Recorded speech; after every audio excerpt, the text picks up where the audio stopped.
আজকে ছিল দিনটা বুধবার, আর বুধবার দিনটা প্রত্যেক সপ্তাহের একটা স্পেশাল দিন, কারণ এই দিন আমার হাজব্যান্ডের ডে অফ থাকে। মাঝে মাঝে আমরা এই দিনে একটু ঘুরতে যাই বা সাপ্তাহিক যে কাজগুলো থাকে এই দিনে আমরা করে থাকি একসাথে। তো প্রত্যেকবারের মতোই আমরা গিয়েছিলাম এবার মোহাম্মদপুরে।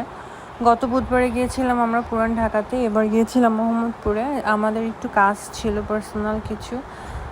আমরা বাসা থেকে বের হয়ে যাই মোহাম্মদপুরে যাওয়ার উদ্দেশ্যে, কিন্তু রাস্তায় প্রচণ্ড জ্যাম থাকে। প্রায় আমাদের ঘন্টাখানিক সময় লাগে মোহাম্মদপুরে পৌঁছাতে।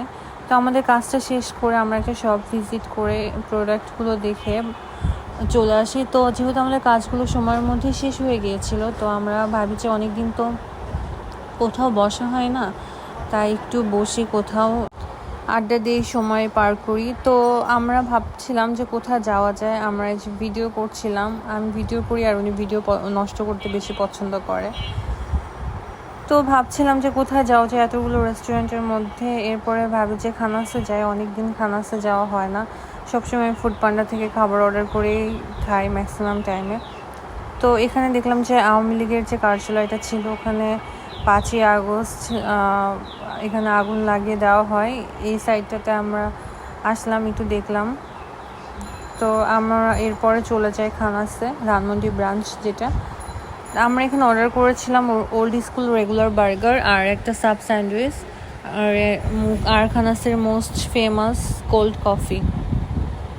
আমরা ওয়েট করছিলাম খাবারের জন্য, এরপর একটু ভিডিও করছিলাম। আর ধানমন্ডি খানাসটা বেশ বড়ই আছে, কিন্তু আমার কাছে উত্তরার খানাসটা বেশি কমফোর্টেবল লাগে, কারণ আমার ইউনিভার্সিটিতে ওখানে বেশি সময় পার করা হয়েছে।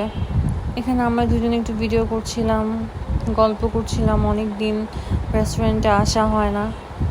এরপর ওয়েট করতে করতে খাবার নিয়ে চলে আসে।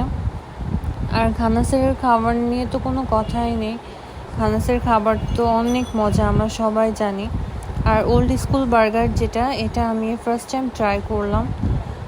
আসলে সত্যি অনেক মজা, বাট আমার কাছে পার্সোনালি চিলক্সের বার্গারটা বেশি মজা লাগে।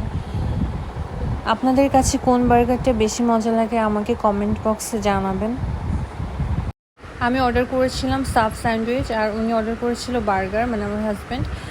তো আমি একটু ট্রাই করে দেখছিলাম যে বার্গারটা কেমন। আর এখানে যে কোল্ড কফিতে চুমুক দিলে আসলে মনটা একদম ঠান্ডা হয়ে যায়, পরাণ ঠান্ডা করা কোল্ড কফি যেটাকে বলে। আমার কাছে প্রচুর ভালো লাগে এই কোল্ড কফিটা। আমাকে শুধু সারাদিন খেতে বলে আমি সারাদিনই খেতে পারবো। সাব স্যান্ডউইচটাও অনেক মজা ছিল, আমি সবসময় খানাসে সাব স্যান্ডউইচ ট্রাই করি।